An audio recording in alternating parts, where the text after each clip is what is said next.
The rain had been falling since early morning. Not the kind that refreshed the air, but the kind that pressed down on the heart, making everything feel heavier than it already was. The city moved on as if nothing mattered beyond schedules and destinations.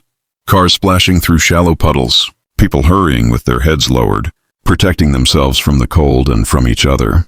Near the cracked steps of an old subway entrance, a man sat quietly, his back bent, his jacket thin and worn, his hands trembling as he held them together for warmth. His name was Elias, though no one around him knew it, and to most he was nothing, more than another poor soul blending into the gray background of the street. Elias had once lived a life that felt ordinary in the best way. He used to wake up early, make strong coffee, and sit by the window of his small apartment watching the city come alive. There had been laughter in his life, routines that gave his days shape, and dreams that felt achievable simply because he believed in them. But life has a way of changing direction without warning, and when it does, it rarely explains itself. For Elias, everything began to fall apart the year his mother passed away after a long illness. She had been more than family. She had been his anchor, the one person who made the world feel stable, no matter how chaotic it became. When she was gone, silence filled the spaces she once occupied, and Elias was left trying to navigate a life that suddenly felt unfamiliar. Grief drained him slowly.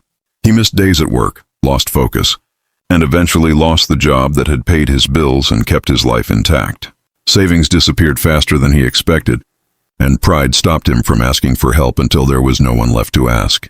Friends drifted away, not because they didn't care, but because they didn't know how to stand beside someone who was breaking apart. One by one, the pieces of his old life slipped through his fingers until he found himself standing on the streets he used to walk past without noticing, now part of the scene he once pitied from a distance.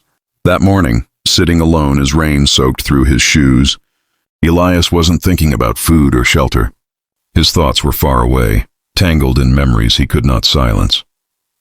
He remembered his mother's voice, calm and steady, telling him that pain was not meant to destroy us, but to teach us something we could not learn any other way.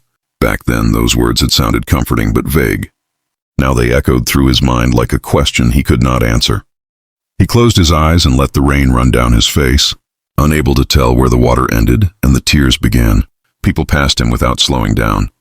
Some dropped coins into the paper cup near his feet, avoiding eye contact as if looking at him too long might force them to feel something uncomfortable. Others didn't even notice him at all. Elias whispered quiet thank yous out of habit, though gratitude felt distant. What hurt most wasn't the hunger or the cold.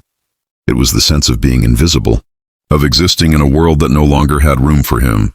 As the rain softened into a light mist, Elias stood up, his joints stiff and aching. He didn't know where he was going, but staying still felt worse.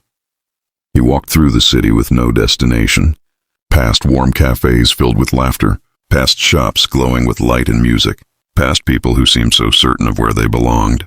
Every step reminded him of the distance between the life he had lost and the life he was now living. Near a large public square, he noticed a small crowd gathered around a man speaking softly. There was nothing dramatic about him, no raised voice or grand gestures, yet people stood quietly listening. Elias stopped at the edge, unsure why. The man spoke about emotional wounds, about how some pain doesn't show on the surface, and about how healing doesn't begin by fixing everything, but by sitting honestly with what hurts. His words didn't promise miracles or success. They offered understanding, and that felt rare. Elias felt his chest tighten. It had been a long time since anyone spoke in a way that felt real to him. When the crowd slowly dispersed, Elias remained where he was, frozen between the desire to leave and the pull to stay. The man noticed him then, their eyes meeting briefly. Instead of looking away, Elias held the gaze, surprised by the absence of judgment there. "You look exhausted," the man said quietly as he approached. Elias nodded. "I am. May I sit with you?" That simple question broke something open inside. Elias. No one had asked to sit with him in years. They sat together in silence, the city moving around them, and for the first time in a long while, Elias felt seen.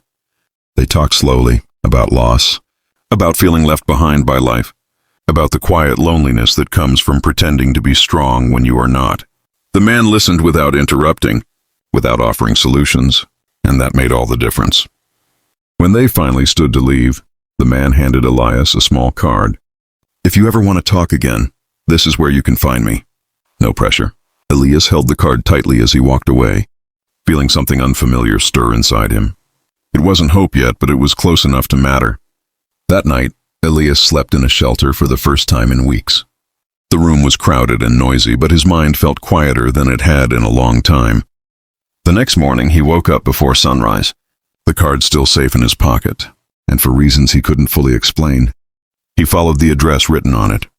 The place was small and unremarkable, a community center tucked between old buildings. Inside, the air was warm, and the walls were lined with simple chairs arranged in a circle. The man greeted him with a gentle nod, as if he had expected him. Over the following days, Elias returned again and again. Sometimes he spoke, sometimes he just listened, but each time, the weight on his chest felt a little lighter. Healing didn't arrive suddenly. It came slowly, through uncomfortable honesty, through confronting memories he had buried, through learning to forgive himself for surviving in ways he once judged. Weeks turned into months. Elias found small work through the center, then steadier work through people who saw his effort rather than his past. He moved into a modest shared apartment, then later a small place of his own. He began to smile again, not because life was perfect, but because it felt possible. One evening, walking through the city, he passed the same subway steps where he had once sat in the rain. Someone else was there now, hunched and alone. Without hesitation, Elias stopped and sat beside him. "You look tired," Elias said softly. The man nodded, surprised. They sat together quietly. Elias didn't offer advice or promises. He simply listened, knowing now that sometimes being heard was the first step toward being saved. When he stood to leave, he placed a few coins and a folded note beside the man, not as charity, but as recognition. As he walked away, he felt peace in knowing his pain had not been wasted.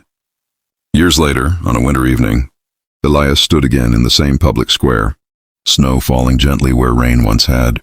The man who had spoken there long ago stood nearby, older now, his hair touched with gray. Their eyes met, and they shared a quiet smile, understanding passing between them without words. That night, Elias returned to his small apartment, made a cup of coffee, and sat by the window watching the city lights. He thought of his mother, and this time the memory felt warm instead of heavy. As he prepared for sleep, Elias wrote a simple reminder and placed it beside his bed. Tomorrow he would choose kindness again, for himself and for others. Outside, the city continued its endless movement. But inside that small room, there was peace, real and steady. Elias closed his eyes, knowing that his story was no longer about survival alone, but about connection, quiet strength, and the healing that begins when we allow ourselves to be seen and choose to see others.